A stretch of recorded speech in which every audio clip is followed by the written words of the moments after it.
السلفية هم من كانوا على مذهب السلف الصالح من الصحابة والتابعين. إن الحمد لله نحمده ونستعينه ونستغفره ونعوذ بالله من شرور أنفسنا ومن سيئات أعمالنا، من يهده الله فلا مضل له ومن يضلل فلا هادي له، وأشهد أن لا إله إلا الله وحده لا شريك له، وأشهد أن محمدا عبده ورسوله. يا أيها الذين آمنوا اتقوا الله حق تقاته ولا تموتن إلا وأنتم مسلمون. يا أيها الناس اتقوا ربكم الذي خلقكم من نفس واحدة وخلق منها زوجها وبث منهما رجالا كثيرا ونساء، واتقوا الله الذي تساءلون به والأرحام إن الله كان عليكم رقيبا. يا أيها الذين آمنوا اتقوا الله وقولوا قولا سديدا يصلح لكم أعمالكم ويغفر لكم ذنوبكم، ومن يطع الله ورسوله فقد فاز فوزا عظيما. وإن خير الكلام كلام الله، وخير الهدي هدي محمد صلى الله عليه وسلم، وإن شر الأمور محدثاتها، وكل محدثة بدعة، وكل بدعة ضلالة، وكل ضلالة في النار. أما بعد. Donc aujourd'hui on continue notre explication du livre Sharh Hadith Jibril alayhi salam, écrit par le Cheikh Mohammed ibn Salih al-Uthaymin, et on est en train d'expliquer maintenant le quatrième point en ce qui concerne la foi en Allah subhanahu wa ta'ala. Dans les deux cours précédents, on a expliqué que la foi en Allah subhanahu wa ta'ala consistait en le fait de reconnaître l'existence d'Allah subhanahu wa ta'ala, de croire en sa rububiyyah et de croire en al-uluhiyyah, c'est-à-dire la souveraineté et le fait que Allah subhanahu wa ta'ala est le seul qui mérite d'être adoré. Maintenant, le quatrième point en ce qui concerne la foi en Allah subhanahu wa ta'ala, c'est qu'il faut croire en ses noms et ses attributs. Al-imanu bi asma'ihi wa sifatihi. Donc ça c'est la quatrième aspect qui est nécessaire pour quelqu'un, pour que sa foi soit acceptable et pour qu'il ait une foi en Allah subhanahu wa ta'ala qui est correcte.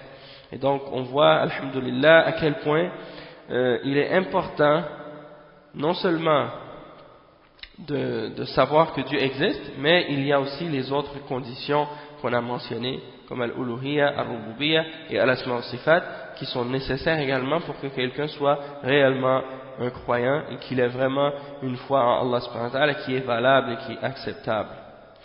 Donc on va commencer maintenant donc avec cette partie-là, Inch'Allah. Le Cheikh il dit: وهذا معترك الفرق المنتسبة للإسلام بالنسبة لإفراد الله تعالى بالأسماء والصفات، فقد انقسموا إلى فرق شتى أصولها ثلاثة: الأول الإيمان بالأسماء دون الصفات، الثاني الإيمان بالأسماء والصفات، والثالث الإيمان بالأسماء وبعض الصفات. وهناك غلاة ينكرون حتى الأسماء، فيقولون إن الله عز وجل ليس له أسماء ولا صفات، ولكننا تركناها لأنها متشعبة. والسلف الصالح الذين كانوا على ما كان عليه النبي صلى الله عليه وسلم وأصحابه يقرون بالأسماء والصفات اتباعا لما جاء في كلام الله عز وجل. قال تعالى: ولله الأسماء الحسنى فادعوه بها. وهذا دليل إثبات الأسماء لله سبحانه وتعالى. أما دليل إثبات الصفات فقوله تعالى: ولله الأسماء الحسنى، ومعنى المثل الأعلى أي الوصف الأكمل. ففي الآيتين عمومان، أحدهما في الأسماء والآخر في الصفات، أما التفاصيل فكثيرة في القرآن والسنة. Donc, on va commencer par expliquer cette partie. Le cheikh il dit que la question des noms et des attributs, ça c'est nécessaire pour croire en Allah subhanahu wa ta'ala d'une façon qui est correcte, qu'on reconnaisse et qu'on affirme les noms et les attributs d'Allah subhanahu wa ta'ala qui sont affirmés dans le Coran et dans la Sunna. Donc le cheikh il dit que cet aspect-là de la foi en Allah subhanahu wa ta'ala, c'est en fait le terrain de bataille et la guerre qui s'est produite entre les sectes qui se prétendent appartenir à l'islam aujourd'hui par rapport au fait qu'il faut affirmer les noms et les attributs d'Allah subhanahu wa ta'ala et il faut unifier Allah subhanahu wa ta'ala dans le sens que lorsqu'on affirme les noms et les attributs à Allah subhanahu wa ta'ala, eh bien il faut croire que personne ne partage ces noms et ces attributs avec Allah subhanahu wa ta'ala. D'accord, que ces noms-là lui appartiennent à lui seul et à personne d'autre que lui. Et donc les gens se sont divisés en 3 groupes ou en 3 catégories par rapport à la question des noms et des attributs d'Allah subhanahu wa ta'ala. Et ça c'est, disons, 3 grosses catégories qui englobent plusieurs groupes. Donc le cheikh il dit la première catégorie, c'est ceux qui ont cru en les noms d'Allah subhanahu wa ta'ala, mais qui n'ont pas cru en ses attributs. Ça c'est le premier groupe. Et dans ce groupe-là, on peut compter par exemple les Mu'tazila. Okay? Le deuxième groupe, c'est ceux qui ont cru aux noms et aux attributs d'Allah subhanahu wa ta'ala. D'accord? Et dans ce groupe-là, on compte bien entendu Ahlus Sunnati wal Jama'a, As-Salaf et beaucoup d'autres groupes également. Et il y a ceux qui ont cru en, mais quand on dit beaucoup d'autres également, dans le sens qu'il y en a qui ont affirmé les noms et les attributs en dehors de Ahlus Sunnati wal Jama'a, mais qui ne les ont pas affirmés de la même façon que Ahlus Sunnati wal Jama'a et qui sont tombés dans l'exagération parfois au sujet de l'affirmation. Donc ils ont fait des ressemblances entre Allah et sa créature, comme Al-Mushabbiha par exemple, ça on va en parler plus tard, mais sinon ceux qui ont affirmé les noms et les attributs selon les principes d'Ahlus Sunnati wal Jama'a, on va les expliquer tout à l'heure. Et il y a la troisième catégorie, c'est ceux qui ont cru au nom d'Allah subhanahu wa ta'ala et à certaines de ses attributs. Donc ils ont cru au nom et à certaines des attributs. Ça veut dire qu'ils n'ont pas affirmé tous les attributs d'Allah subhanahu wa ta'ala, contrairement à la voie de Ahlus Sunnati wal Jama'a. Et le cheikh il dit ensuite qu'il y a également des extrémistes à ce sujet-là qui ont exagéré au point d'aller jusqu'à nier même les noms d'Allah subhanahu wa ta'ala. Non, ils ont nié les attributs et même ils ont nié les noms. Et ça c'est ce qu'on appelle Al-Jahmiya. Al-Jahmiya c'est disons Al-Ghulat, c'est les extrémistes. En ce qui concerne la question des noms et des attributs, ils sont allés jusqu'à nier même les noms d'Allah subhanahu wa ta'ala. Et donc le cheikh il dit qu'il ne les a pas calculés dans les catégories qu'il a mentionnées parce que ceux-là c'est des groupes qui sont ils ont beaucoup d'embranchements, puis de toute façon aujourd'hui ils n'existent pas comme en tant que groupe, et même que les ulama d'Ahlus Sunnati wal Jama'a ne les considèrent même pas comme étant des musulmans de toute façon. D'accord? Donc le cheikh il dit ensuite que as-salaf as-salih alladhina kanu ala ma kana alayhi an-nabi sallallahu alayhi wa sallam wa ashabuhu يقرون بالأسماء والصفات اتباعا لما جاء في كلام الله عز وجل قال تعالى ولله الأسماء الحسنى. Donc le cheikh il dit que les salaf salih et les salaf salih ce sont les premiers musulmans, les sahaba, les tabi'in, les tabi'in, les premiers musulmans qui ont cru en l'islam qui était avec le prophète sallallahu alayhi wa sallam, puis ceux qui ont suivi par la suite, les élèves des sahaba et les élèves des sahaba, on les appelle les tabi'in, et après il y a eu les élèves des tabi'in qui ont étudié avec les tabi'in. Donc de génération en génération il y a toujours eu un groupe de la Ummah qui ont suivi cette seule et même aqidah qu'on appelle la aqidah des salaf salih. Et c'est comme une chaîne qui s'est suivie et qui s'est rattachée à la source. Depuis le temps du prophète sallallahu alayhi wa sallam jusqu'à nos jours aujourd'hui, il y a une partie de la Ummah qui suit cette voie-là. D'accord? Et c'est cette voie-là que nous sommes ordonnés et commandés de suivre.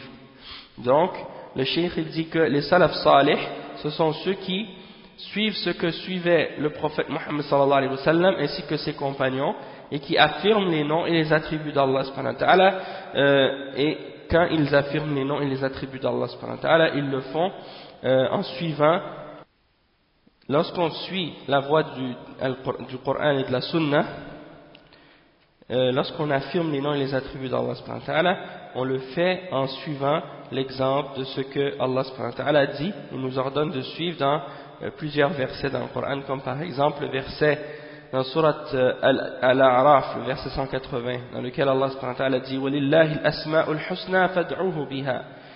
C'est à Allah qu'appartient les plus beaux noms, alors invoquez-le par ces noms-là. Et donc ça c'est un des versets qui nous indique que nous devons croire en les noms d'Allah subhanahu wa ta'ala. Et lorsqu'on croit au nom d'Allah subhanahu wa ta'ala, ça implique également qu'on croit en ses attributs, puisque chacun des noms d'Allah subhanahu wa ta'ala renferme une signification, et cette signification-là implique bien entendu l'attribut, une des attributs d'Allah subhanahu wa ta'ala, comme par exemple quand on dit par exemple Al-Alim, c'est-à-dire celui qui est omniscient, eh bien ça implique que Allah subhanahu wa ta'ala il a la science, d'accord, ou bien Al-Basir, c'est-à-dire celui qui voit tout, eh bien ça implique qu'il a l'attribut de Al-Basar, c'est-à-dire la vue. Donc les noms d'Allah subhanahu wa ta'ala impliquent des attributs également. Et donc ça c'est un point. Et puis aussi il y a d'autres versets qui indiquent qu'on doit croire aux attributs d'Allah subhanahu wa ta'ala également, comme le verset que le Cheikh il dit, comme par exemple le verset 60 dans Surat Al-Nahl, Allah subhanahu wa ta'ala dit وَلِلَّهِ الْمَثَلُ الْأَعْلَى. Et il explique, le Cheikh Ibn Uthaymin, il dit que Al-Mathalu al-A'la, c'est-à-dire la description la plus parfaite, Al-Wasfu al-Akmal, c'est ça que ça signifie, Al-Mathalu al-A'la. Donc Allah a la description et l'attribut le plus parfait. Okay.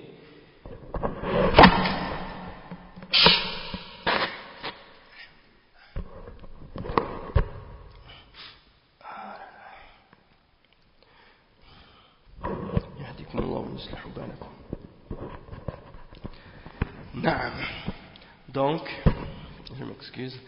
Donc c'est ça, Allah subhanahu wa ta'ala, il a la plus belle, la plus parfaite des descriptions. Et dans ces deux versets-là, il y a une affirmation globale et générale des noms, premièrement, et des attributs, deuxièmement. Et donc, si on veut savoir les détails de ça, il faut bien entendu retourner aux détails de la charia dans le Coran et dans la Sunna pour connaître les détails des noms et les détails des attributs d'Allah subhanahu wa ta'ala pour les affirmer de façon détaillée. D'accord? Et le Cheikh il dit ensuite وَهُنَاكَ مَنْ يُثْبِتُ الْأَسْمَاءَ دُونَ الصِّفَاتِ فَيَقُولُ إِنَّ اللَّهَ سَمِيعٌ بِلَا سَمْعٍ وَبَصِيرٌ بِلَا بَصَرٍ وَهَذَا هُوَ الْمَشْهُورُ في مذهب المعتزلة. Donc le Cheikh dit il y a d'autres personnes qui affirment les noms sans affirmer les attributs d'Allah subhanahu wa ta'ala. Ils disent par exemple que Allah il entend, mais il entend sans une ouïe, et il voit mais sans une vue, ainsi de suite.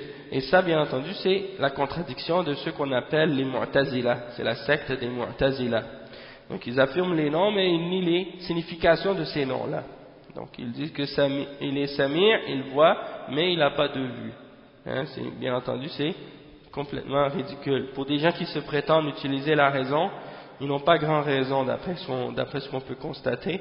Et la majorité des Shia, toutes les sectes des Shia ont hérité de la croyance des Mu'tazila dans la question des attributs d'Allah subhanahu wa ta'ala. Et donc ils affirment les noms d'Allah, mais ils nient leur signification et les attributs.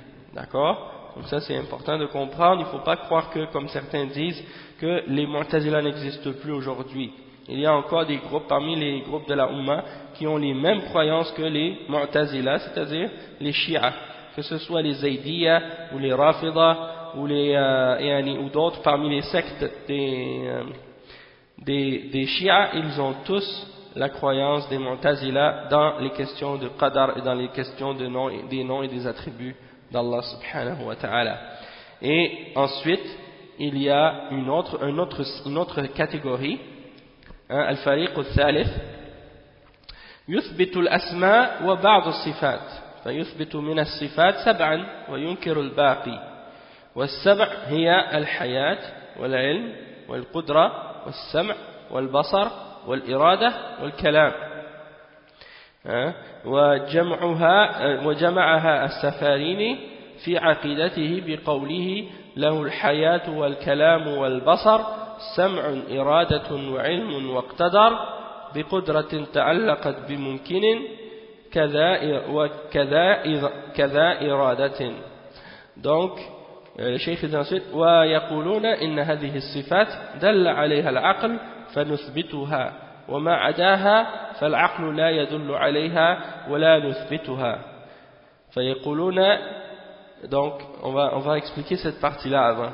Donc il y a une autre catégorie des gens de bid'a qu'on appelle les asha'ira, al-asha'ira, ok, et on les appelle asha'ira par rapport à leur fondateur ou celui qui est à la tête de ce groupe à qui on attribue cette aqidah.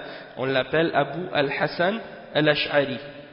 Et Abu al-Hassan al-Ash'ari, c'est un homme qui était pendant 40 ans dans la secte des Mu'tazila. Il est né en 270 Hijri, ok, et puis pendant 40 ans, il est resté dans la secte des Mu'tazila, et il a appris la secte des Mu'tazila avec son beau-père, qui était une des plus grandes autorités, ou un des plus grands savants, disons, des Mu'tazila à son époque.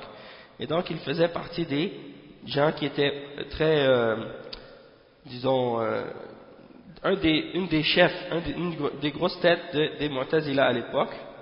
Puis par la suite, 40 ans plus tard, il s'est rendu compte qu'il y avait des contradictions et des erreurs dans cette voie-là, et que c'était en contradiction avec l'islam, parce qu'il a lu certains livres écrits par certains mutakallimin qu'on appelle des philosophes, qui réfutaient les Mu'tazila parmi les islamistes à l'époque. Et donc, il a commencé à mettre en question certaines des croyances des Mu'tazila par la suite. Puis, il s'est désavoué finalement de la croyance des Mu'tazila publiquement, et il est revenu sur la position des Mu'tazila. Sauf que la voie qu'il a empruntée entre les deux, c'était la voie de celui qu'on appelait Ibn Kullab, hein. Et donc, c'était un des philosophes aussi, un des mutakallimin de l'époque, qui utilisait la raison pour affirmer la croyance. Hein. Il essayait de débattre avec les Mu'tazila, donc il essayait d'utiliser la raison et la logique pour essayer d'affirmer sa croyance, pour essayer de convaincre les Mu'tazila. Et donc, il a été convaincu par certains de leurs arguments, et ils utilisent un peu des références de la révélation et un peu des références de la raison, et ils mélangent les deux. Donc c'est une voie qui est contraire à la sunna, hein? Et la plupart des Mu'tazila, la plupart des Asha'ira aujourd'hui, des gens qui se disent Asha'ira, sont en train de suivre la voie, cette période de la vie de Abu al-Hassan al-Ash'ari, dans laquelle il était sur la voie de Ibn Kullab. Puis par la suite, à la fin, avant de mourir, il a réalisé que cette voie-là également était contraire à la sunna, et il a écrit le livre qu'on appelle Al-Ibana fi Usul al-Diyana, dans laquelle, dans ce livre-là, ainsi que dans le livre Maqalat al-Islamiyin, il a réfuté cette position qu'il avait après avoir quitté la voie des Mu'tazila, et il a affirmé par la suite qu'il était sur la voie des Salaf et sur la voie de Ahl Sunnati wal Jama'a, et qu'il affirmait tous les attributs d'Allah subhanahu wa ta'ala, et qu'il était sur la croyance de l'imam Ahmad ibn Hanbal à l'époque. Donc c'est pour dire qu'il s'est désavoué de la voie de ce qu'il suivait auparavant, et puis il est revenu avant de mourir sur la bonne aqidah et sur le bon manhaj. Toutefois, les gens d'aujourd'hui qui se disent suivre l'imam al-Ash'ari, eh bien la réalité c'est qu'ils ne suivent pas l'imam al-Ash'ari en réalité, puisque qu'est-ce qu'ils suivent? C'est pas sa dernière position avant de mourir, mais c'est plutôt une position qu'il avait avant de se repentir, avant de mourir, c'est-à-dire la position lorsqu'il était sur la croyance de Ibn Kullab. Donc c'est cette croyance-là qu'il avait avant de revenir à la voie de Ahl Sunnah, c'est d'affirmer uniquement 7 attributs.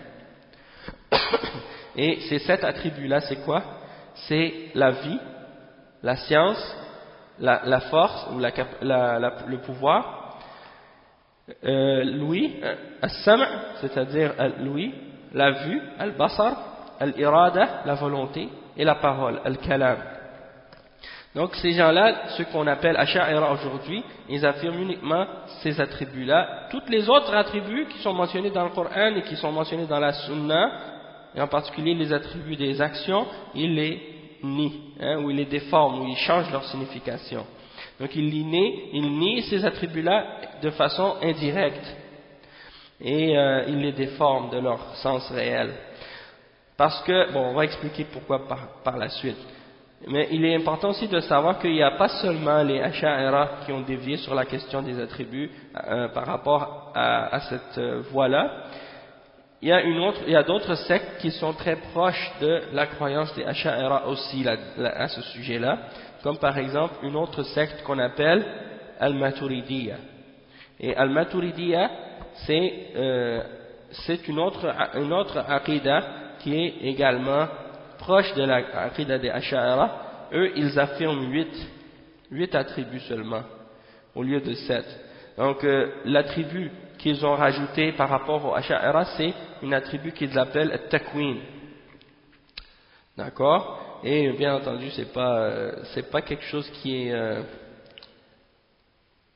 est spécifique, mais dans le sens que At-Takwin, c'est par rapport à la création. Le fait qu'Allah subhanahu wa ta'ala, il a créé et qu'il dit soit et que les choses sont quand il ordonne aux choses d'être. Donc ça c'est ce qu'ils appellent eux at-takwin. Et donc al-Maturidiyya, on les retrouve surtout en Turquie et on les retrouve aussi au Pakistan et en Inde.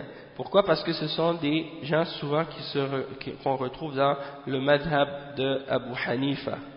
Ou bien entendu, la aqidah d'Abu Hanifa, c'est la aqidah des salaf.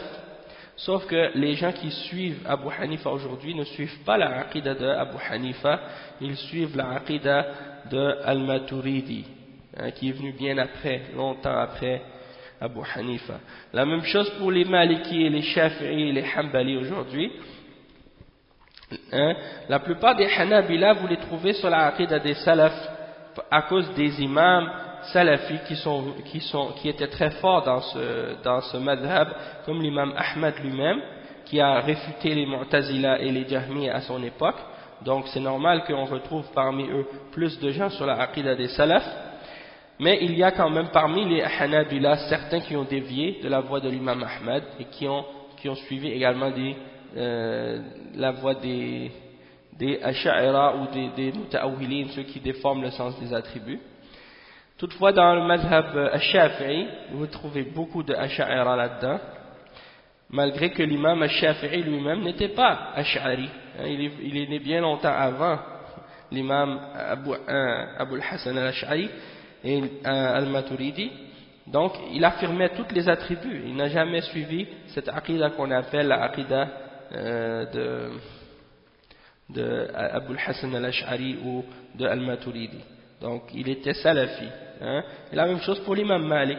Et on a des citations très claires et très fermes de l'imam Malik qui mentionne justement qu'il affirmait les attributs et qu'il ne faisait aucune ressemblance entre Allah et sa création.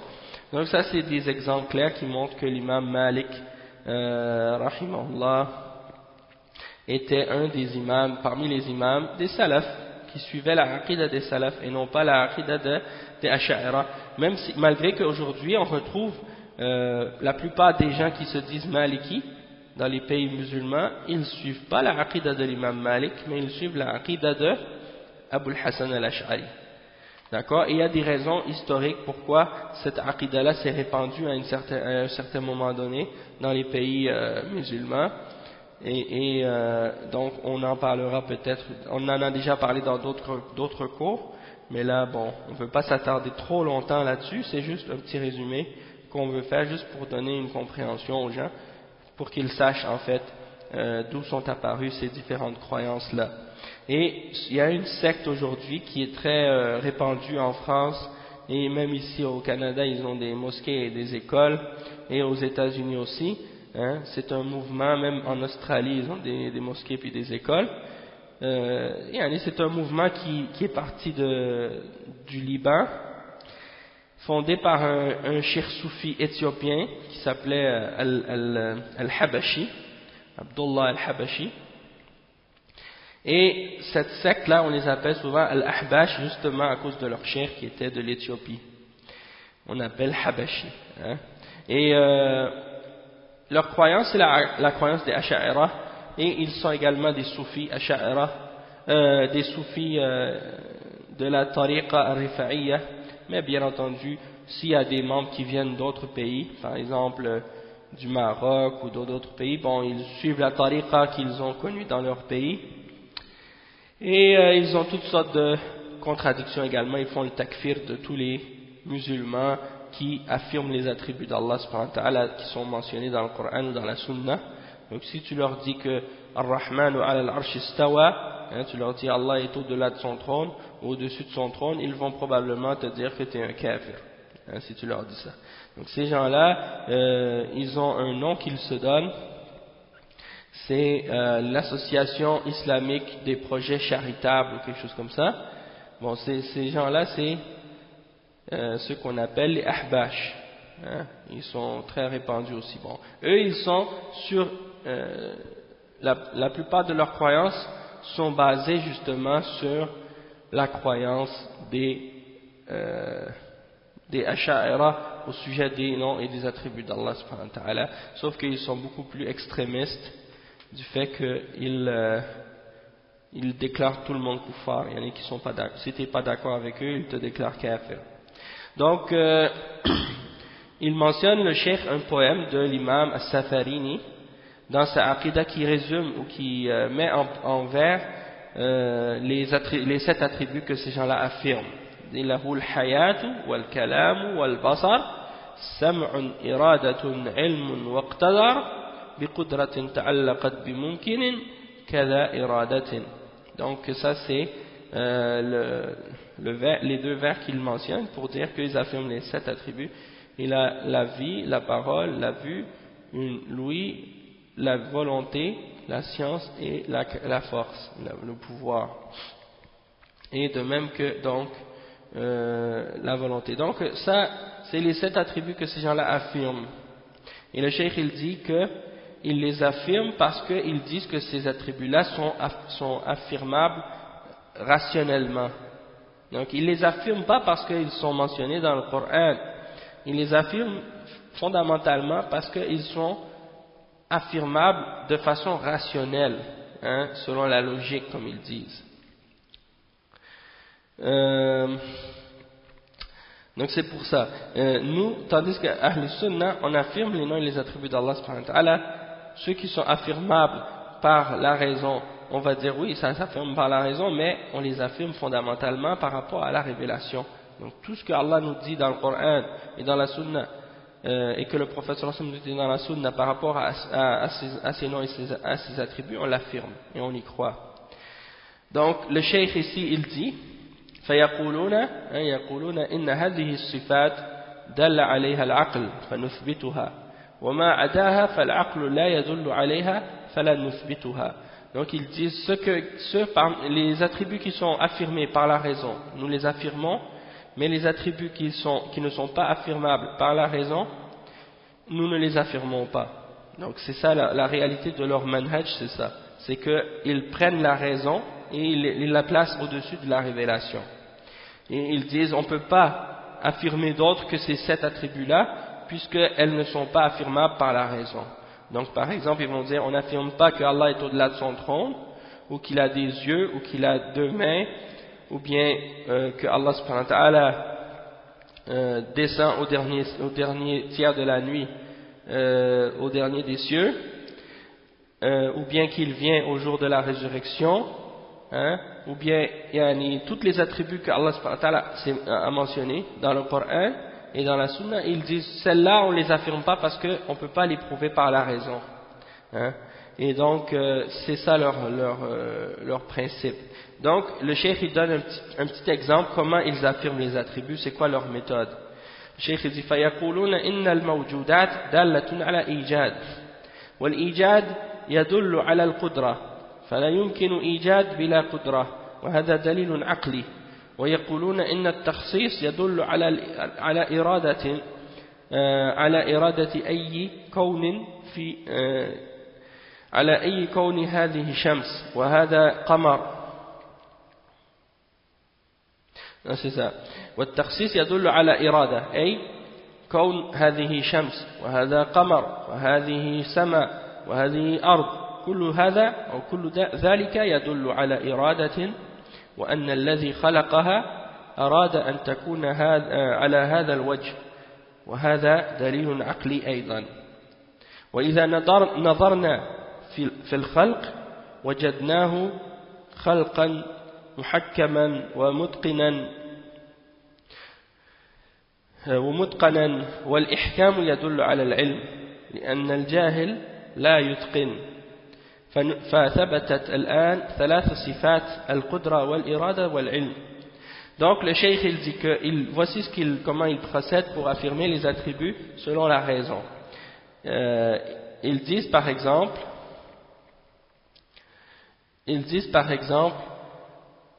les choses qui existent dans la création, le fait qu'elles existent,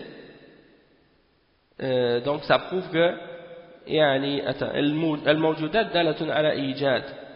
les choses qui existent dans la création, la création indique qu'il y a eu une création. C'est ça que ça veut dire. La création indique qu'il y a eu une création. Et la création indique qu'il y a une force derrière, quelque chose qui l'a créé, une force et une puissance derrière. Donc ils ont déjà affirmé la force. Et ensuite il dit, parce qu'il n'est pas possible qu'il y ait une création, excepté sans une force.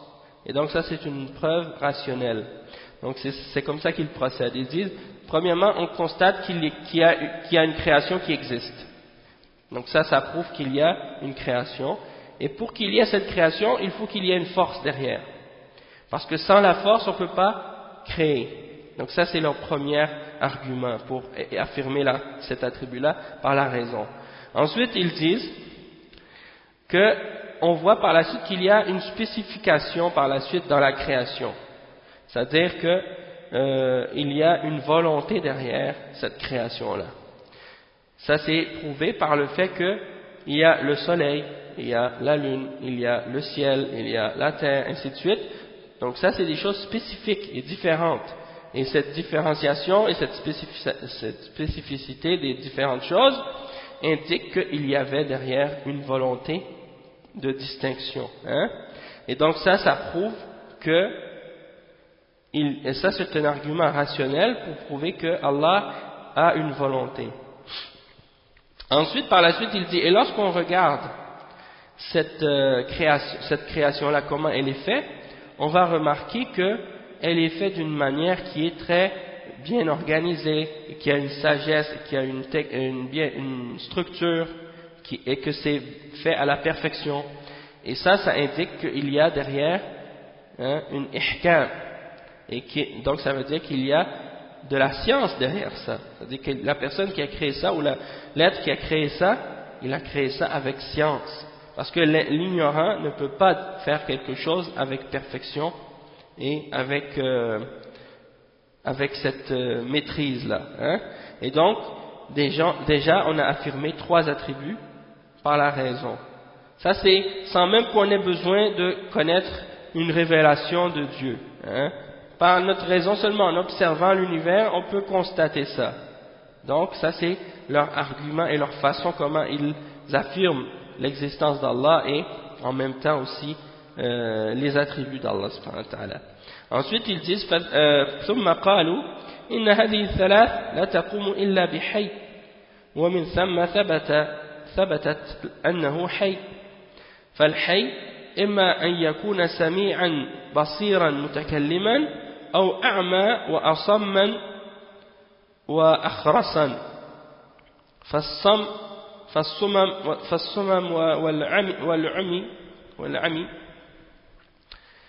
والخرس صفات نقص والسمع والبصر والكلام صفات كمال فوجب ثبوت الكمال للحي فهذه أدلتهم وهي أدلة عقلية فلذلك أثبتوا الصفات السبع. Donc ils disent par exemple que donc on a affirmé maintenant 3 attributs, la puissance, la volonté et la science. Ensuite ils disent, et ces 3 attributs-là ne peuvent pas être acceptés en quelque chose de vivant. Hein? Si quelque chose a cet attribut-là, il faut qu'il soit vivant. Donc ils affirment que Allah qu'il a la vie, hein, que c'est une de ses attributs, qu'il a la vie. Et s'il est vivant, donc il faut qu'il possède l'ouïe, la vue et la parole, parce que sinon ça voudrait dire qu'il est aveugle, sourd et muet. Et ça, ce sont des attributs d'imperfection. Et on sait que Allah subhanahu wa ta'ala, il est parfait, donc il ne peut pas avoir des attributs d'imperfection. Et donc c'est donc obligatoire de dire qu'il a la vue, qu'il a la parole et qu'il a l'ouïe. Et donc on a donc affirmé ces attributs-là pour Allah subhanahu wa ta'ala parce que ce sont des attributs de perfection pour celui qui est vivant.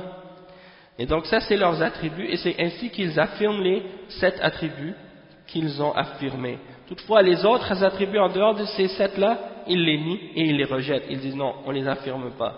Hein? Donc le cheikh il dit فَإِذَا قِيلَ لَهُ تُثْبِتْ لِلَّهِ رَحْمَةً قَالُوا لَا نُثْبِتُ لَهُ الرَّحْمَةَ لأني أفسرها بما أعتقد وأقول الرحمة إرادة الإحسان وهو الإحسان أو هو الإحسان نفسه ولا يفسرها بصفة. Donc le cheikh il dit maintenant et si tu lui demandes est-ce que tu affirmes que Allah a l'attribut de la miséricorde, Ar-Rahma, ils disent non, on n'affirme pas la miséricorde. Pourquoi? Parce qu'ils disent que ça c'est pas affirmable par la raison. Vous voyez? La même chose pour l'attribut d'Allah, comme par exemple que Allah il a, par exemple qu'il aime, ou bien qu'il déteste, hein, ou bien d'autres attributs de ce genre-là, ils ne les affirment pas. Hein? Pourquoi? Parce qu'ils disent que ça c'est pas affirmable par la raison. Et aussi ils disent que ça impliquerait une ressemblance entre la création et le créateur et la créature. Et bien entendu, c'est absurde de dire ça, puisque s'ils le disent à propos de la colère ou de l'amour ou de la miséricorde, eh bien ils pourraient aussi le dire à propos de la vue et de l'ouïe et de la vie et de la parole et des autres attributs qu'ils ont affirmés comme la volonté. Les créatures ont aussi ces attributs-là. Donc pourquoi ils ne les nient pas également? Bien entendu, ils ne les nient pas parce qu'ils savent que ces attributs-là sont différents par rapport au créateur et entre le créateur et la créature, même s'ils ont ces attributs-là, mais il n'y a pas de ressemblance entre les attributs d'Allah et les attributs de sa créature. Donc, par exemple, la vie du créateur n'est pas comparable à la vie de la créature, et la science du créateur n'est pas comparable à la science de la créature, et la puissance et la force du créateur n'est pas comparable à la force et la puissance de la créature, et la vue et l'ouïe et la parole et la volonté c'est la même chose. Donc pourquoi ne pas dire la même chose aussi à propos de la miséricorde et de la colère et de l'amour et des autres attributs que Allah s'est affirmé, hein? On devrait également dire la même chose, mais eux ils se contredisent parce qu'ils affirment uniquement 7 attributs et ils disent que ça on les affirme parce que c'est la raison, et les autres attributs ils les rejettent, et ça c'est leur contradiction. Donc le cheikh il dit, si on leur demande est-ce que vous affirmez la rahma, la miséricorde, ils vont dire non, on n'affirme pas la miséricorde, mais on l'interprète en disant que Allah veut le bien, ou bien que c'est le bien lui-même, al-ihsan. Donc tous les autres attributs en dehors des 7 attributs il les déforme ou il leur donne une autre signification, comme par exemple quand ils voient ar-rahma dans le Coran, ils disent que ar-rahma c'est la volonté, Quand ils voient la colère d'Allah subhanahu wa ta'ala mentionnée dans le Coran, ils disent ça c'est la volonté. Hein? Donc ils affirment toutes choses, toutes les autres attributs, ils vont dire c'est la volonté. La volonté d'Allah subhanahu wa ta'ala. Donc, ils disent par exemple, quand Allah dit qu'il aime certaines créatures, ça dit qu'il leur veut du bien.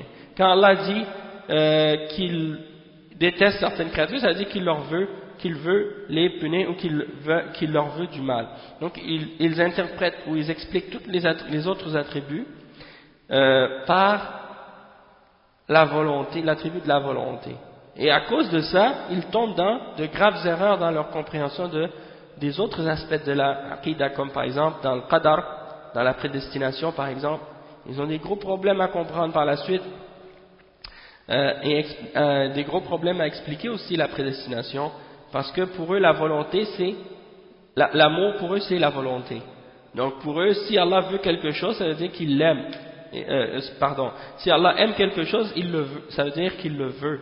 Et donc ça implique que tout ce qui arrive dans l'univers, Allah l'aime. Et bien entendu, ça c'est grave de dire ça, parce que ça voudrait dire que Allah a aimé la mécréance, le shirk, le kufr, et Iblis, et toutes les mauvaises choses. Et Allah il dit dans le Coran qu'il n'aime pas ces choses-là. Donc il y a une contradiction dans leur croyance justement à cause du fait qu'ils n'affirment pas les attributs dans la signification qu'elles ont en réalité. Donc le cheikh il répond, il dit وَلَكِنْ نَقُولُ هذا خطأ بل نحن نستدل بالعقل على ثبوت الرحمة بما نشاهد من آثارها فالنعم التي لا تعد والنقم التي تدفع عنا هي بسبب الرحمة ودلالة هذه النعم على صفة الرحمة أقوى من دلالة التخصيص على صفة الإرادة فإن دلالة هذه النعم على الرحمة يعرفها العام والخاص مع هذا فينكر هؤلاء صفة الرحمة ويثبتون صفة الإرادة. Le cheikh il a expliqué vraiment un bon exemple et c'est très fort les paroles qu'il explique ici. Il dit, nous on leur répond en disant cette idée que vous avez c'est une erreur de ne pas affirmer la raison et de ne pas affirmer la miséricorde en disant que c'est pas affirmable par la raison et de dire que vous l'interprétez ou vous l'expliquez par l'attribut de la volonté que Allah veut faire le bien. Eh bien, ça c'est une erreur. Parce que nous aussi on peut affirmer la miséricorde d'Allah par la raison, mais sans l'interpréter par la volonté. On peut affirmer l'attribut de la miséricorde par la raison, sans que ce soit en l'interprétant par la volonté. Et voici l'exemple que le cheikh il dit à ce sujet-là. Il dit, juste par les choses qu'on constate et les effets de la miséricorde d'Allah qui sont dans la création, on peut les constater, on peut les observer, les effets de cette miséricorde. Par exemple, toutes les grâces que Allah nous donne, et toutes les mauvaises choses qu'il nous épargne, qu'il nous éloigne, les choses qu'il éloigne de nous, qui sont mauvaises, tout ça sont des manifestations de la miséricorde d'Allah subhanahu wa ta'ala, et on les voit à cause de l'attribut de la miséricorde qui existe, et que c'est-à-dire on les constate à cause des effets de la miséricorde d'Allah et à cause de la miséricorde d'Allah subhanahu wa ta'ala. Donc toutes ces grâces que Allah nous donne, ça c'est la preuve que Allah a l'attribut de la miséricorde. Et ça, cette preuve-là, elle est beaucoup plus puissante et beaucoup plus forte que l'argument que vous présentez ou que la preuve que vous utilisez pour affirmer l'attribut de la volonté. Par exemple, l'argument qu'ils utilisent pour affirmer la volonté, c'est qu'il y a un tarsis, comme on a dit, il y a une spécificité dans la création et une distinction entre les choses. Ils utilisent ça comme argument pour affirmer qu'il y a une volonté, que Allah a l'attribut de la volonté. Eh bien, l'attribut de la miséricorde, si on l'affirme par les effets de la miséricorde qu'on peut constater, ça c'est un argument rationnel beaucoup plus puissant que cet attribut qu'ils utilisent par rapport à la volonté, du fait qu'il y a une distinction entre chaque créature. D'accord? Et cet argument-là, qui est rationnel par rapport aux grâces qu'on constate dans l'univers et dans le monde, eh bien, cette grâce-là, elle indique la miséricorde d'Allah, et ça, tout le monde peut le comprendre. Qu'il soit une personne ou un musulman ordinaire, ou qu'il soit un musulman qui a une connaissance, ou qui a étudié, ou qui a une science de l'islam. Tout le monde est capable de comprendre cet argument-là rationnellement, parce que la miséricorde d'Allah, subhanahu wa ta'ala, on est tous capables de la voir et de la constater. Et malgré tout, malgré cela, ces gens-là nient l'attribut de la miséricorde. Et ils affirment uniquement l'attribut de la volonté. Hein? Donc c'est ça le malheur de ces gens-là. Après le cheikh il dit وبذلك تعرف أن كل من حاد عن طريق السلف فهو في تناقض مطرد لأن الباطل لا يأتلف أبدا ولو كان من عند غير الله لوجدوا فيه اختلافا كثيرا. Le cheikh il dit, et donc une fois que vous avez compris ce point-là, eh bien là vous pouvez constater et comprendre en réalité que toute personne qui s'est opposée et qui s'est éloignée de la voie des salaf salih dans la aqidah et dans la religion, alors il doit se contredire. C'est obligatoire qu'il va se contredire, parce que le mensonge et la fausseté ne peut pas être en accord avec la vérité. Il faut qu'il y ait une contradiction quelque part.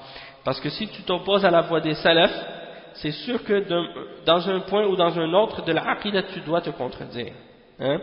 Donc le cheikh il mentionne le verset 82 dans Surat An-Nisa, que si ça venait d'autres que Allah, ils auraient trouvé dedans beaucoup de contradictions. Et ça c'est la preuve que lorsque tu trouves des contradictions dans quelque chose, ça veut dire que ça ne vient pas d'Allah. Si tu trouves dans quelque chose des contradictions, ça ne vient pas d'Allah. Donc si tu vois dans l'aqidah des gens qu'il y a des contradictions dans leur aqidah, alors ça veut dire que ça ne vient pas d'Allah cette aqidah. Ça vient des hommes qui l'ont déformé. C'est pour ça qu'on dit que la aqidah des salafs, c'est la aqidah du prophète sallallahu alayhi wa sallam, et la aqidah des sahaba et des tabi'in, et c'est cette aqidah-là qui vient d'Allah subhanahu wa ta'ala. Toutefois, les autres aqidah qui ont été développées ou formées ou comment on pourrait dire, une aqidah qui a été développée un peu comme une théorie, que des gens ont développée par eux-mêmes, eh bien c'est sûr que vous allez trouver dedans des contradictions, parce qu'elle n'est pas basée sur la révélation, elle est basée sur les opinions et les impressions des gens et des théories qu'ils ont inventées. D'accord? Et c'est pour ça que nous, les gens d'Ahl Sunnah wal Jama'a, on dit qu'on ne doit pas croire avant de connaître la preuve. Mais on connaît la preuve et ensuite on croit. Parce qu'il y a des gens qui se font une croyance dans leur tête, une théorie dans leur tête, puis après ça ils affirment, ils cherchent les preuves pour essayer de la défendre. Ils essaient de chercher des preuves pour essayer de la défendre, et s'ils ne trouvent pas des preuves qui indiquent directement ce qu'ils croient, eh bien ils essaient de déformer la signification des versets et des hadiths pour justifier la croyance qu'ils ont inventée dans leur tête par la suite. Donc Ahl Sunnah wal Jama'a, c'est le contraire. On ne croit pas avant d'avoir vu la preuve. On voit la preuve, ensuite on croit. On croit par rapport à la preuve et non pas le contraire. C'est-à-dire qu'on va avoir une idée, puis après on va essayer de la justifier par une preuve qu'on va trouver dans le Coran ou dans la Sunna. Et ça, c'est une grave erreur. Et ça, c'est souvent ce qu'on retrouve chez certains penseurs islamiques aujourd'hui. Ils étudient les pensées et les idéologies des kuffars, puis ensuite ils vont essayer de trouver dans le Coran ou dans la Sunna des choses pour essayer de les justifier, parce qu'ils ont été convaincus par ces idées-là, et donc ils veulent essayer de dire que ces idées-là sont islamiques. Alors ils essaient de trouver dans le Coran, dans la Sunna, des références pour essayer de les justifier. Et bien entendu, cette méthode et cette voie-là, elle est contraire à la voie des salaf salih. Donc le cheikh il dit ensuite, وَمَوْقِفُنَا نَحْنُ مِنَ الْإِيمَانِ بِأَسْمَاءِ اللَّهِ وَصِفَاتِهِ أَنْ نُثْبِتَ مَا أَثْبَتَهُ اللَّهُ لِنَفْسِهِ مِنَ الْأَسْمَاءِ وَالصِّفَاتِ وأن ننزهه أو ننزه هذا الإثبات عن محذورين عظيمين وهما التمثيل والتكييف ودليل ذلك السمع والعقل قال تعالى ليس كمثله شيء فلا تضربوا لله الأمثال هل تعلم له سميا فلا تجعلوا لله أندادا والنصوص في هذا المعنى كثيرة. Donc le cheikh il dit que notre position à nous par rapport aux noms et aux attributs d'Allah subhanahu wa ta'ala, c'est que nous croyons aux noms et aux attributs d'Allah qui sont affirmés par Allah lui-même dans le Coran et par le prophète sallallahu alayhi wa sallam dans la sunna. Et donc on affirme tout ce que Allah s'est affirmé pour lui-même parmi les noms et les attributs. Et on purifie Allah subhanahu wa ta'ala et on nie tout ce qui est nié dans le Coran et dans la sunna à propos d'Allah subhanahu wa ta'ala. Et le cheikh il dit on doit éviter quand on affirme les noms et les attributs d'Allah, on doit éviter et purifier notre compréhension de deux graves erreurs. La première erreur c'est at-tamthil et la deuxième erreur c'est at-takyif. At-tamthil ça veut dire quoi? Ça veut dire que tu dis Allah est comme sa création, ou de croire que entre Allah et sa création il y a une ressemblance. Ça c'est la première erreur et le grave problème que quelqu'un peut faire par rapport à l'affirmation des noms et des attributs. Et il y a une deuxième erreur, c'est at-takyif, c'est-à-dire tu demandes ou bien tu essaies de comprendre comment est Allah subhanahu wa ta'ala ou comment il est dans ses noms ou dans ses attributs.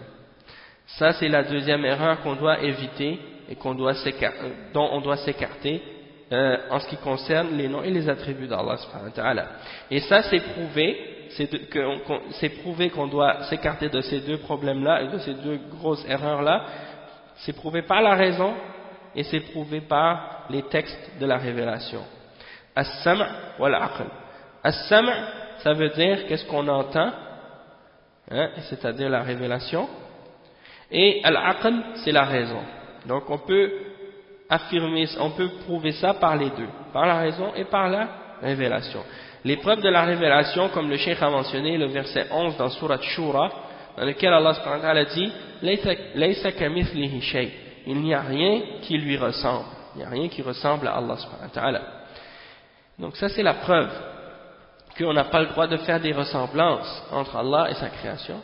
Et un autre verset qui prouve ça aussi, c'est le verset 74 dans Surat An-Nahl, dans lequel Allah subhanahu wa ta'ala dit Hal ta'lamu lahu samiyya.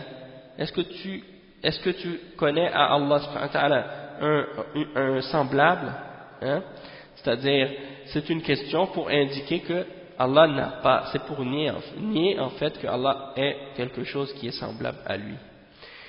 Le cheikh dit وَالنُّصُوصُ فِي هَذَا الْمَعْنَى كَثِيرًا. Et les textes qui montrent ça et qui indiquent ça sont nombreux, comme aussi le verset فَلَا تَضْرِبُوا لِلَّهِ الْأَمْثَالِ, comme on a lu tout à l'heure, et ne donnez pas à Allah subhanahu wa ta'ala des comparaisons, ne faites pas des comparaisons avec Allah subhanahu wa ta'ala. Ça c'est le verset 74 dans Surat An-Nahl. Et le verset Hal ta'lamu lahu samiyya, c'est le verset 95 dans Surat Maryam. Est-ce que vous lui connaissez un pareil ou un égal ou un semblable? Ça c'est le verset 95 dans Surat Maryam. Tout à l'heure je me suis trompé. Et l'autre verset qui est mentionné c'est Fala taj'alu lillahi andadan. C'est le verset 22 dans Al-Baqarah. Et Al-Andad, ne donnez pas à Allah des andad, ça veut dire ne donnez pas à Allah subhanahu wa ta'ala des égaux ou des semblables, ainsi de suite. Donc ça ce sont des textes dans le Coran et dans la Sunna qui indiquent qu'on ne doit pas faire des ressemblances entre Allah et sa création.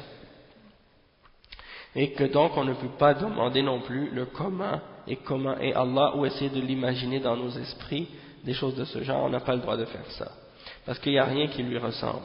Donc le cheikh il dit Amma al-aql فإننا نقول لا يعقل أبدا أن يكون الخالق مماثلا للمخلوق لما بينهما من التباين العظيم فالخالق موجد والمخلوق موجد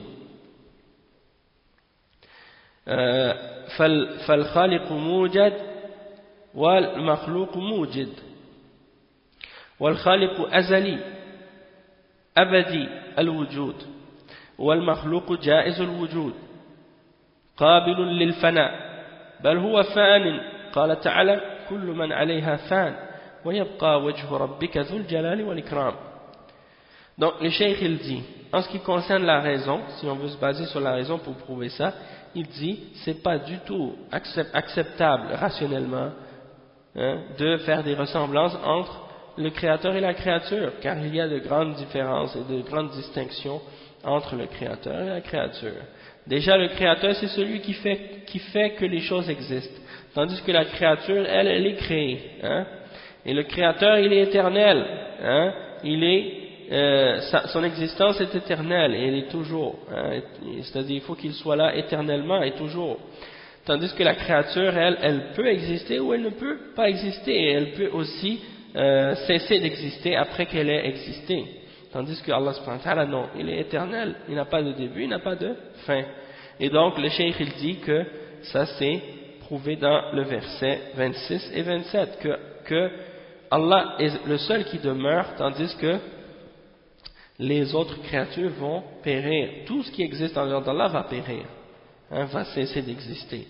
Comme Allah le dit dans le verset 26 et 27 dans Ar-Rahman. Kullu man alayha fan wa kullu man alayha fan wa yabqa wajhu rabbika dhul jalali wal ikram. Donc ça veut dire que tout ce qui est dessus sur la terre va périr et il n'y aura que le visage de ton créateur, de ton maître, Zul Jalali wal Ikram, le visage de ton maître, Allah subhanahu wa ta'ala, ton Seigneur, plein de majesté et de noblesse. C'est son visage qui va demeurer. Donc ça veut dire que on doit bien comprendre que il n'y a pas de comparaison entre le créateur et la créature, et ça, même rationnellement, on peut le comprendre et on peut l'accepter. Le cheikh il dit قال بعض السلف رحمهم الله إذا قرأت هذه الآية كل من عليها فان فلا تقف عليها فصلها بما بعدها ويبقى وجه ربك ذو الجلال والإكرام ليتميز الفرقان المبين بين الخالق والمخلوق وليعرف كمال الله ونقص ما سواه. Donc il dit, le cheikh, que certains parmi les salafs ont dit, lorsque tu lis le verset Kullu man alayha fan, le verset 26 dans Surat Ar-Rahman, tout ce qui est dessus va périr, ne t'arrête pas là, continue et lis l'autre verset, fais-le suivre tout de suite par le verset qui suit wa yabqa wajhu rabbika dhul jalali wal ikram, pour qu'on voit la différence entre le créateur et la créature, et pour qu'on sache que il y a une différence et que le créateur il est parfait et que tout ce qui est en dehors du créateur est imparfait et faible et incomplet. Et ça c'est l'exemple que le cheikh a mentionné par rapport à ce que certains salafs ont dit au sujet de ce verset. Le cheikh dit walakin law qala lana qa'il mimma wasafa Allah bihi nafsah anna lahu wajh, comme Allah subhanahu wa ta'ala dit qu'il a un visage. Donc les asha'ira et les ahbash, les gens de bid'a, eux ils refusent de dire que Allah a un visage, parce qu'ils disent on ne peut pas dire ça parce que c'est pas prouvable par la raison. Et bien entendu c'est faux, puisque Allah subhanahu wa ta'ala l'a affirmé. Eux ils disent non, si on affirme qu'il a un visage, ça fait une ressemblance entre le créateur et la créature. Mais on peut dire la même chose pour la volonté, on peut dire la même chose pour la parole, on peut dire la même chose pour l'ouïe et la vue, mais on sait que si vous ne le dites pas à propos de l'ouïe et de la vue, pourquoi? Parce que vous savez qu'il n'y a pas de ressemblance entre les deux, donc pourquoi ne pas dire la même chose à propos du visage? Et c'est ça ce que les salafs ont fait. Ils ont dit on affirme le visage, mais il n'y a pas de ressemblance entre mon visage et le visage d'Allah subhanahu wa ta'ala, ou le visage d'une créature et le visage du créateur. Il n'y a pas de ressemblance entre les deux, d'accord? Et même entre les créatures entre elles, il n'y a pas de ressemblance entre mon visage par exemple et le visage des autres créatures. Hein? Donc encore moins entre mon visage et le visage du Créateur. Hein? Et même un des ulama, Cheikh Ahmed al-Najmi, rahimahullah, il donnait l'exemple de ça justement dans un de ses livres. Il disait, si tu dis à n'importe quel Ash'ari qu'il a une face de singe ou une face de porc, il va se mettre en colère. Et tout le monde se mettrait en colère. N'importe qui se mettrait en colère. Pourquoi? Parce que c'est une insulte de se faire comparer, de faire comparer notre visage à un visage de singe ou de porc ou un visage de chien. Hein? Donc, pourquoi? Parce qu'on sait qu'il n'y a pas de ressemblance entre notre visage et le visage de ces bêtes et de ces animaux. Donc, pourquoi on le considère comme une insulte? C'est justement parce qu'on n'aime pas qu'on fasse des ressemblances entre nous et ces animaux-là. Alors, c'est la même chose par rapport au Créateur et à la créature en général, la même chose. On n'a pas le droit de penser qu'il y a une ressemblance entre le visage d'Allah subhanahu wa ta'ala et le visage des créatures. D'accord? Ou la face d'Allah et la face des créatures, il n'y a pas de comparaison. Donc ça c'est important de comprendre, et ça nous montre en même temps la contradiction des Asha'ira et des Ahbash et des gens de ces catégories-là. On peut leur dire que d'affirmer l'attribut du visage d'Allah, ça n'implique pas du tout une ressemblance. D'accord? Ça c'est très important de le comprendre. Et après le cheikh il dit, donc,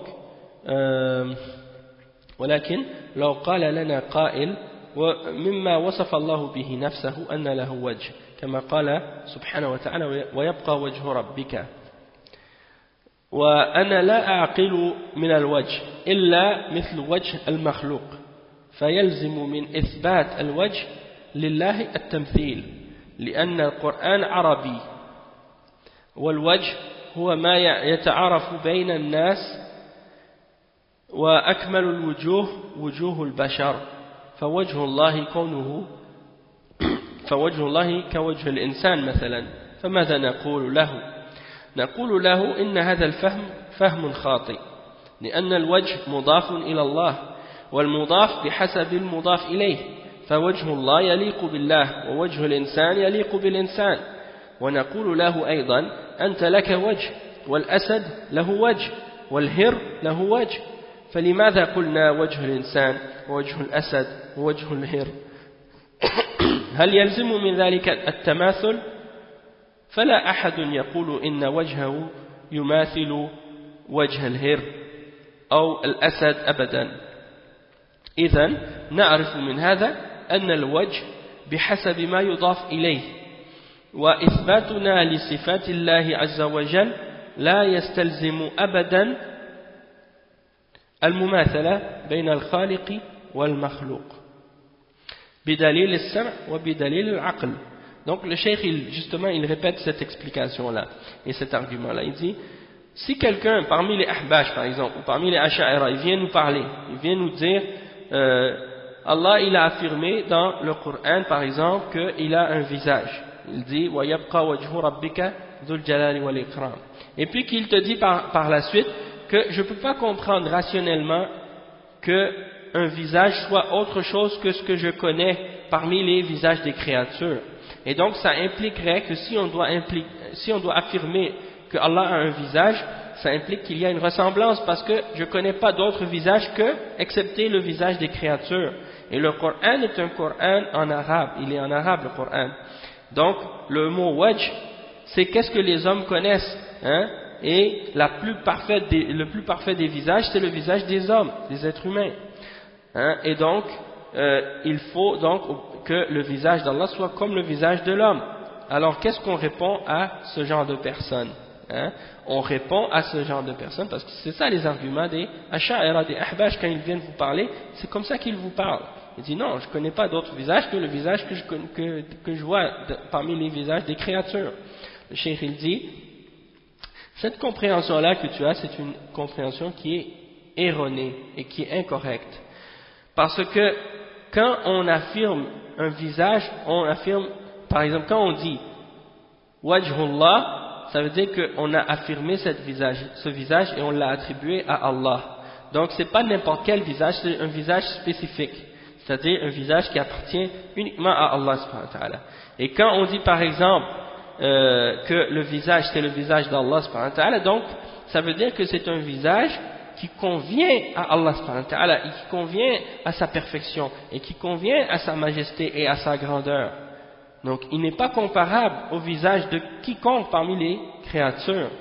Tandis que lorsqu'on dit le visage de l'être humain, eh bien c'est un visage qui convient et qui correspond à l'être humain. Hein? Et lorsque je dis par exemple, toi tu as un visage, et le lion il a un visage, et le chat il a un visage, hein? Et si je dis donc que l'homme et l'être humain et le lion et le chat ont un visage, est-ce que ça veut dire que leur visage c'est le même? Bien sûr que non. Hein? Personne ne va dire que leurs visages se ressemblent. Et donc c'est un peu comme l'exemple que le Cheikh Ahmed al-Najmi a donné. Que si je te dis par exemple que tu as un visage de chien ou tu as un visage de porc, eh bien tu vas considérer ça comme une insulte et tu vas te mettre en colère. Parce que tu refuses qu'il y ait une ressemblance entre ton visage et le visage de ces bêtes et de ces animaux.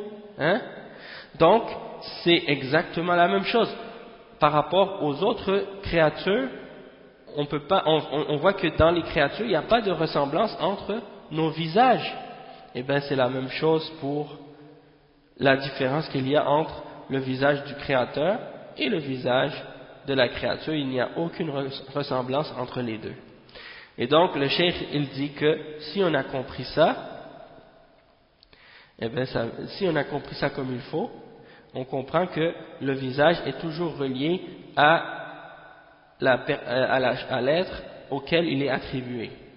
D'accord? Et à qui on lui attribue. Par exemple, le visage d'Allah, c'est un visage qui est spécifique à Allah. Et le visage des créatures, c'est un visage spécifique aux créatures. Et ça n'implique pas du tout une ressemblance entre le créateur et la créature.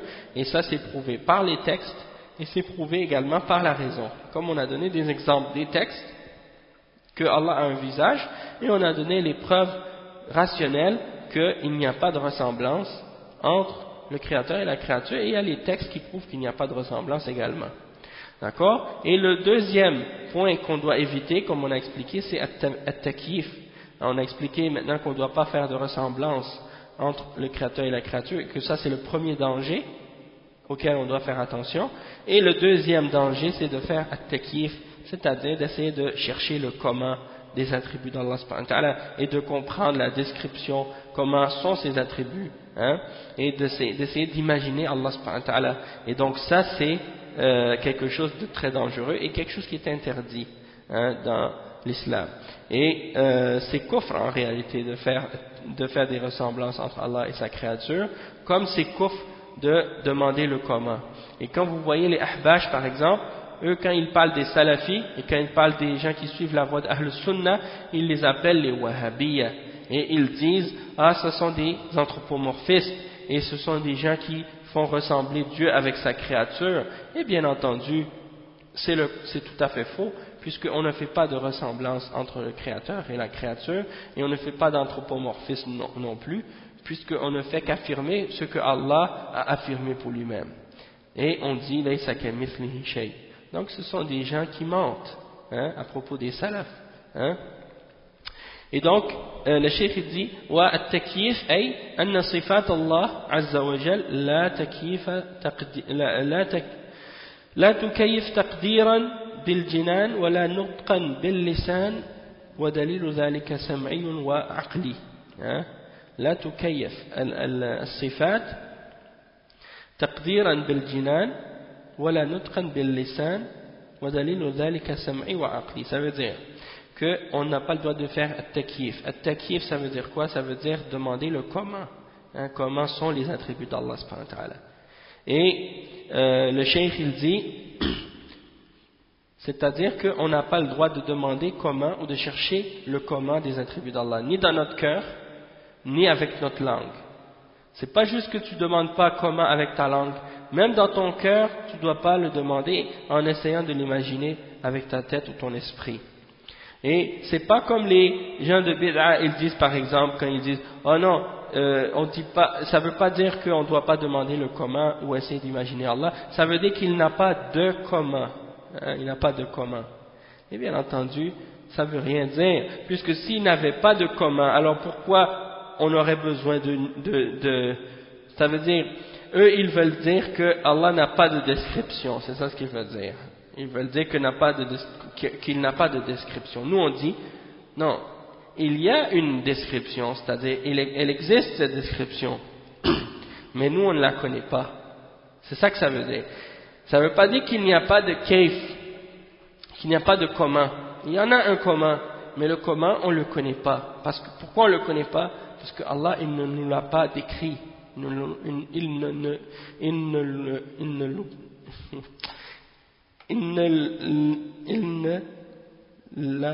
nous l'a pas dévoilé, ce commun. C'est ça que je veux dire. J'ai eu de la misère à le faire sortir, mais bon. Il ne nous l'a pas décrit, le commun.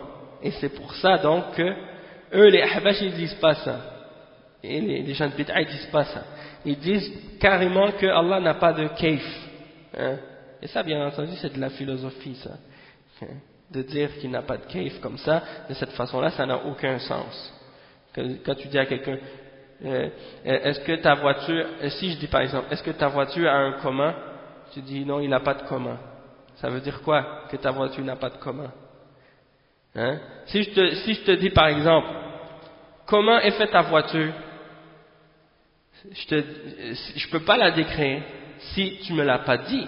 Si tu m'as pas dit le modèle ou si tu m'as pas décrit le modèle, hein, je pourrais jamais savoir comment il est. Et je pouvais jamais savoir le commun de cette voiture. Mais est-ce que ça veut dire que si je ne le sais pas, est-ce que ça veut dire qu'il n'a pas, cette voiture-là, elle n'a pas de commun, ou qu'elle n'a pas de description? Bien sûr que non. Hein? Il a une description, elle a une description, sauf qu'on ne peut pas la connaître. Pourquoi? Parce qu'on ne nous l'a pas donné, cette description-là. Donc, quand on dit qu'Allah subhanahu wa ta'ala n'a pas de kayf, hein, ou qu'on ne doit pas demander le kayf, ça veut dire quoi?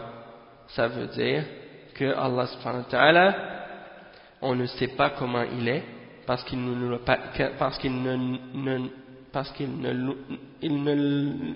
l'a pas dit, il ne nous a pas dit ça, hein, et donc à cause de ça, on ne peut pas chercher à le comprendre non plus et demander le comment.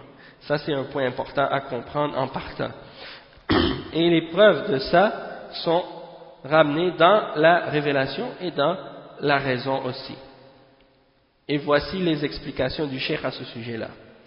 Ad-dalil al-sam'i qawluhu ta'ala, hein, donc juste avant de commencer, si un ahbash vous faites des ressemblances entre Allah et sa créature, ou qu'on fait des anthropomorphismes, vous leur dites, celui qui fait de l'anthropomorphisme, il est kafir. Et celui qui fait des ressemblances entre Allah et sa créature, il est kafir. Alors, les salafs ne font pas de ressemblance entre Allah et sa créature. Et nous, on ne fait pas non plus de ressemblance entre Allah et sa créature, mais on affirme tout ce qu'Allah a dit et son prophète, sallallahu alayhi wa sallam. Est-ce que vous allez dire que Allah fait du tashbih, ou que Allah fait de l'anthropomorphisme dans le Coran, parce qu'il s'est décrit de cette façon-là? Ou est-ce que vous allez dire que le prophète, sallallahu alayhi wa sallam, fait de l'anthropomorphisme, parce qu'il a dit que Allah est au-dessus de son trône, ou qu'il a dit qu'il a une main, ou qu'il a un visage, hein? Quand il dit par celui qui tient mon âme en sa main, quand le prophète sallallahu alayhi wa sallam dit ça, est-ce qu'il fait de l'anthropomorphisme? Bien sûr que non. Donc on ne fait pas d'anthropomorphisme ni de ressemblance, d'accord? Mais celui qui fait de l'anthropomorphisme et de la ressemblance, c'est celui qui dit Allah a une main comme la main de la créature.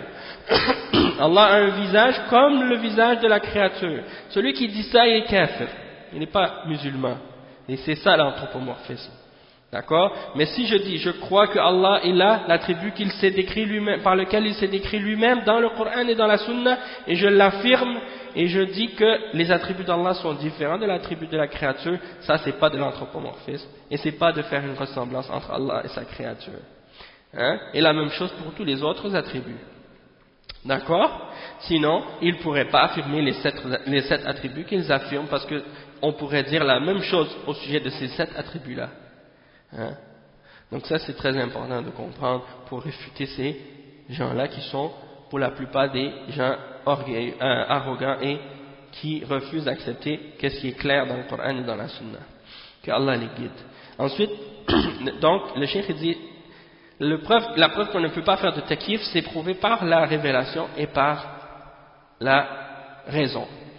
Et donc, le cheikh dit, الدليل السمعي قوله تعالى ولا يحيط به علما وقوله ولا يحيطون بشيء من علمه على أحد التفسيرين قوله تعالى قل إنما حرم ربي الفواحش ما ظهر منها وما بطن والإثم والبغي بغير الحق وأن تشركوا بالله ما لم ينزل به سلطانا وأن تقولوا على الله ما لا تعلمون وقوله ولا تقف ما ليس لك به علم إن السمع والبصر والفؤاد كل أولئك كان عنه مسؤولا فمن كيف صفة الله فقد قال على الله ما لا يعلم أما الدليل العقلي لامتناع التكييف فإننا نقول لا يمكن لأي إنسان أن يعرف كيفية الشيء إلا بمشاهدته أو مشاهدة نظيره أو الخبر الصادق عنه مثل لو أني شاهدت مسجلا بعينه فإني أعرف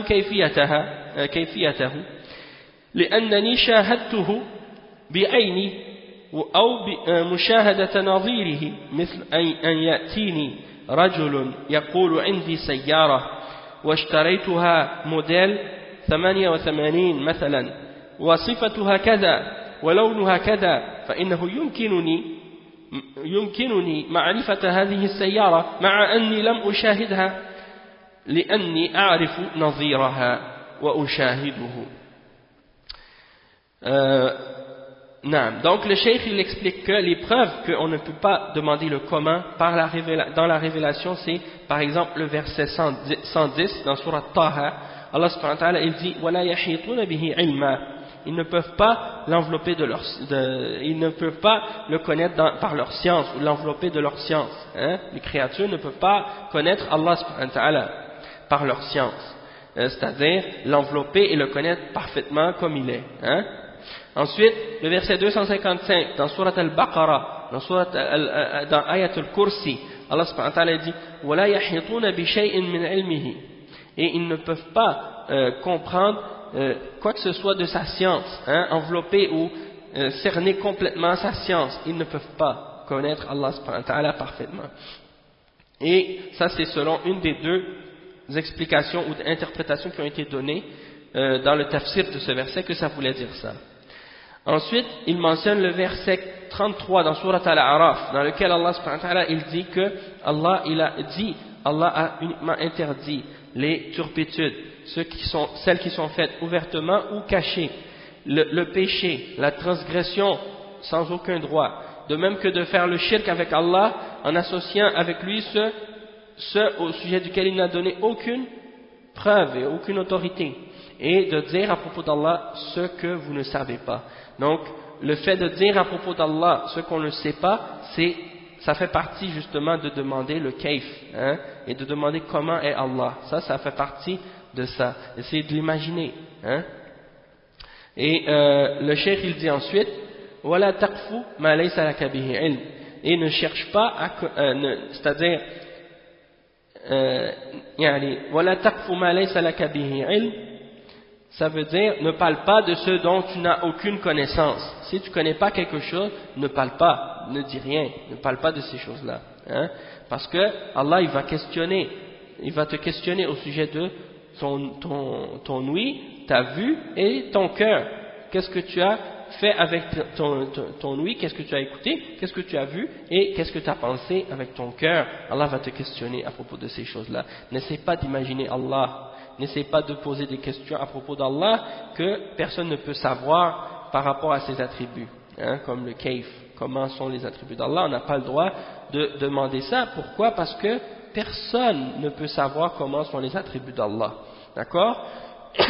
Et les preuves de la raison à ce sujet-là, c'est comme par exemple le fait que on peut pas savoir le comment. Le cheikh il donne des exemples. Il dit personne ne peut savoir la description d'une chose excepté s'il l'a vu, ou s'il a vu quelque chose de comparable, ou bien qu'il a entendu la description ou l'explication de la part de quelqu'un qui lui a donné l'information d'une façon qui est honnête et véridique. Comme par exemple, si j'ai été témoin et j'ai vu avec mes yeux un enregistreur, alors je peux connaître sa description et comment il est fait. Parce que je l'ai vu avec mes propres yeux, ou bien j'ai vu un modèle ou quelque chose qui lui ressemble. Hein? Donc, dans ce cas-là, je peux dire oui, je connais le comment. Ou bien, par exemple, si quelqu'un me dit j'ai tel modèle de voiture, hein? Si comme par exemple quelqu'un te dit moi j'ai une Porsche Cayenne, hein? Et bien là tu peux savoir à peu près à quoi ressemble sa voiture. Ou bien quelqu'un te dit moi j'ai une Mini Cooper, tu peux savoir à peu près quel modèle de voiture il a et tu sais à quoi il ressemble. Pourquoi? Parce que tu en as vu une qui lui ressemble, hein? Donc dans ce cas-là oui. Et le cheikh il dit que si j'ai acheté par exemple, tu dis à quelqu'un j'ai acheté une voiture de modèle 88, hein, de tel modèle, et voici sa description, comment elle est, et de telle couleur, ainsi de suite. Dans ce cas-là, tu peux savoir la description de cette voiture-là. Pourquoi? Même si tu ne l'as pas vue, tu peux savoir pourquoi, parce que tu as vu un autre modèle qui lui ressemble ou quelque chose qui est semblable. Hein? Et tu as été témoin de ça.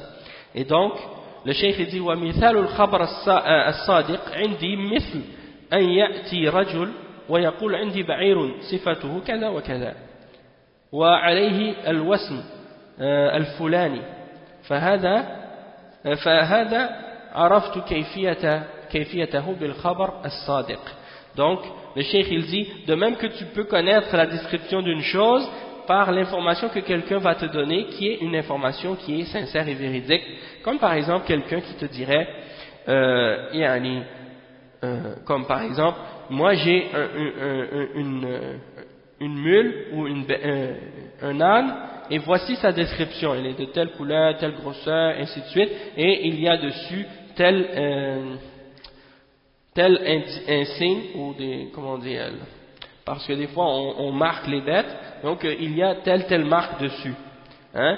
Donc le cheikh il dit que à ce moment-là, ça veut dire que tu as connu la description de cette bête, même si tu ne l'as pas vue avec tes yeux, parce que la personne qui te l'a décrit, elle te l'a décrit de façon honnête et véridique. Donc là maintenant le cheikh il va expliquer la comparaison qu'il vient de faire. إذا طبقنا هذه القاعدة العقلية على صفات الله عز وجل فإنه لا يمكن أن نعرف صفات الله عز وجل بهذه الوسائل الثلاث لأننا لم نشاهد نظيرا ولم نخبر عنه ولهذا قال بعض العلماء إذا قال لك الجهمي إن الله ينزل إلى سماء الدنيا كيف ينزل فقل إن الله أخبرنا أنه ينزل ولم يخبرنا بكيف لم يخبرنا كيف ينزل فعلينا أن نؤمن بما بلغنا وأن نمسك عما لم يبلغنا. ونظير ذلك قول مالك رحمه الله حين سأله سائل الرحمن على العرش استوى كيف استوى فأطرق الإمام مالك برأسه تعظيما لهذا السؤال وتحملا وتحبسا له وتحسبا له حتى علاه الرحضاء أي العرق ثم رفع رأسه وقال قولته الشهيرة التي تعتبر ميزانا لجميع الصفات قال له الاستواء غير مجهول والكيف غير معقول والإيمان به واجب والسؤال عنه بدعة فكل من سأل عن كيفية صفة من صفات الله فقلنا له أنت مبتدع فوظيفتك أن تؤمن بما بلغك وتسكت عما بلغك عما لم يبلغك. Donc le cheikh il dit si on applique les exemples qu'on vient de donner dans ces règles rationnelles aux attributs d'Allah subhanahu wa ta'ala, dans ce cas-là on pourrait dire que il n'est pas possible de connaître les attributs d'Allah subhanahu wa ta'ala par ces moyens-là, par les trois moyens qu'on a mentionnés. Parce que personne n'a été témoin, personne n'a vu Allah subhanahu wa ta'ala directement, et personne n'a vu rien de comparable à Allah non plus, et personne ne nous en a parlé ou ne nous en a informé comment sont les attributs d'Allah. Et donc, dans ce cas-là, on n'a pas le droit de faire de comparaison ou d'essayer de demander le comment. Et c'est l'exemple que certains parmi les ulama, par exemple, ils disaient, si quelqu'un parmi les Jahmiyyah, il vient te voir puis il te demande, Allah, tu dis qu'il descend au dernier des cieux, comment il descend? Alors tu lui réponds en disant, Allah nous a informé qu'il descend. Et il ne nous a pas informé comment il descend. Alors, notre devoir à nous, c'est de croire en ce qui nous est parvenu et de nous arrêter là où on n'a pas de connaissance. C'est-à-dire, on croit que Allah est descendu, comme il le dit, mais comment il est descendu, ça, il ne nous l'a pas dit. Et donc, on doit s'en tenir à ce qu'on sait. Et l'exemple de ça qui est comparable parmi les paroles des salaf aussi, c'est l'exemple de la parole de l'imam Malik, rahimahullah, Malik ibn Anas, un des grands imams de l'islam, lorsqu'on lui a questionné, on lui a posé la question au sujet du verset 5 dans Surat Taha, où Allah subhanahu wa ta'ala dit qu'il est au-dessus de son trône. Ar-Rahman ala al-arsh istawa. Donc ils ont demandé à l'imam Malik, Kayfa istawa? Alors l'imam Malik, hein, il a pris sa tête, hein, comme ça avec ses mains, puis on a commencé à voir comment on dit, de la sueur, il y en a qui sort sur son front, hein, parce qu'il a trouvé cette question-là tellement grave qu'il s'est mis en colère, mais pour se contrôler, pour se retenir sa colère, il se tient la tête comme ça avec sa main, et en même temps il devient plein de transpiration sur son front, hein, et il relève sa tête par la suite et il a dit la parole qui est très célèbre, hein, cette parole célèbre de l'imam Malik, dans laquelle il a établi une balance pour tous les attributs d'Allah subhanahu wa ta'ala et comment on doit croire en les attributs d'Allah subhanahu wa ta'ala. Il a dit al-istiwa ghayru majhul, c'est-à-dire dans la langue arabe, le mot istiwa, il est bien connu. Et c'est pas comme les ahbash qui prétendent par exemple que le verbe istiwa, il peut avoir 15 différentes significations, puis qu'on ne peut pas savoir lequel d'entre ces 15-là est impliqué dans ce verset-là. Ça c'est faux. Parce que n'importe quel mot, même s'il a 100 significations différentes, il a toujours une différente signification selon le contexte dans lequel il est utilisé et dans la forme dans laquelle on l'utilise. Et donc, quand on l'utilise dans un contexte spécifique et précis, il ne peut pas avoir dans ce contexte-là 10 millions d'interprétations, ni 15, ni 20, mais une seule. Et si on retourne à l'explication des salafs, ils ont dit que le mot istawa, ça veut dire ala wartafa'a, et en particulier si on l'utilise avec le mot ala devant. Donc si on dit istawa ala quelque chose, alors là ça veut dire qu'il est ala wartafa'a, c'est-à-dire il s'est élevé et il est monté au-dessus de cette chose. D'accord? Et c'est pas comme eux ils disent les ahbash jalasa, ou qu'il s'est assis, hein? Il n'y a pas la mention dans le verset du verbe s'asseoir. Le verbe s'asseoir en arabe c'est jalasa, et c'est pas écrit le verbe jalasa.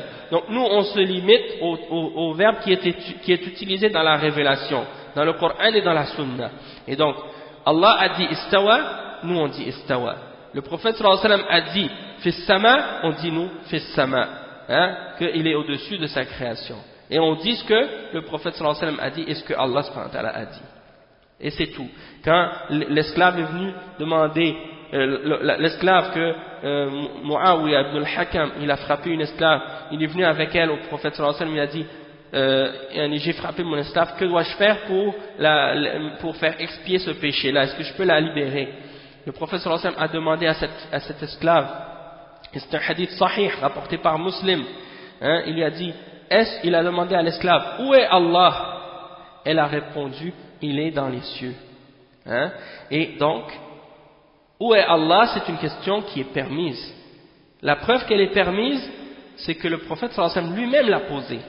Et si c'était interdit de poser cette question-là, le prophète sallallahu alayhi wa sallam ne l'aurait pas posée, hein? Et ça donc c'est la réfutation des ahbash et des gens de bid'ah parmi ces gens-là qui disent ah non, c'est haram de demander où est Allah, il n'a pas de où, il n'a pas de je sais pas quoi. Hein? Comment ils disent eux? A'udhu billah, comment on n'a pas le droit de poser la question? Et le prophète sallallahu alayhi wa sallam, il la pose. Et elle a répondu, fis sama, c'est-à-dire il est au-dessus, hein, au-dessus de sa création, dans les cieux. Hein, dans les cieux, c'est ça que ça veut dire. Parce que les cieux, on l'utilise en arabe pour dire les hauteurs, qu'est-ce qui est en haut de nous. Hein? Même on dit que la pluie tombe du ciel, alors qu'on sait très bien que la pluie ne tombe pas du ciel. La pluie tombe des nuages, mais les nuages sont en haut de nous. Et quand on dit que quelque chose est dans les cieux, ça veut dire qu'il est au-dessus de nous. Et Allah, il est au-dessus de nous. Et c'est ça que ça signifie. Et donc, c'est pas que Allah est dans les nuages comme les ahbash essaient de faire croire aux gens lorsqu'ils parlent des salafis et qu'ils essaient de se moquer des salafis. D'accord? Donc, alhamdulillah. Donc, ça veut dire que nous, on reconnaît que le prophète sallallahu alayhi wa sallam a dit de cette femme qu'elle est une croyante. Elle a dit, où est Allah? Le prophète sallallahu alayhi wa sallam a dit, où est Allah? Elle a dit, dans les cieux. Après, il a dit, qui suis-je? Elle a dit, tu es le messager d'Allah. Il a dit, lui, vers là, c'est une croyante.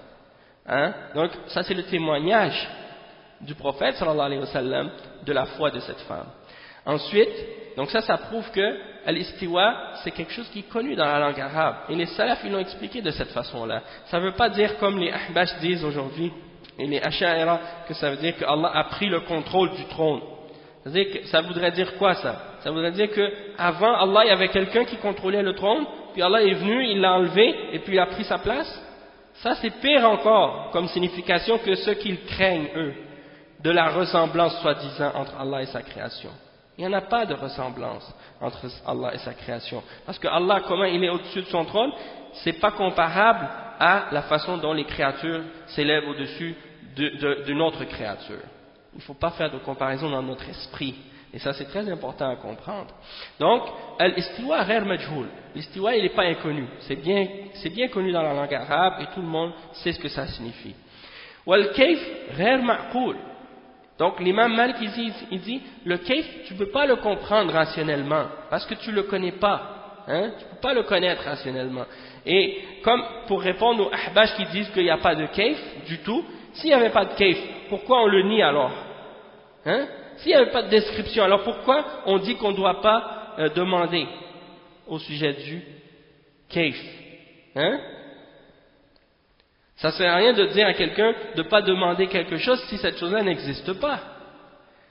La raison pourquoi on ne peut pas demander le kayf, c'est parce qu'on ne le connaît pas, et pas parce qu'il n'existe pas. Il y a une différence donc entre les deux.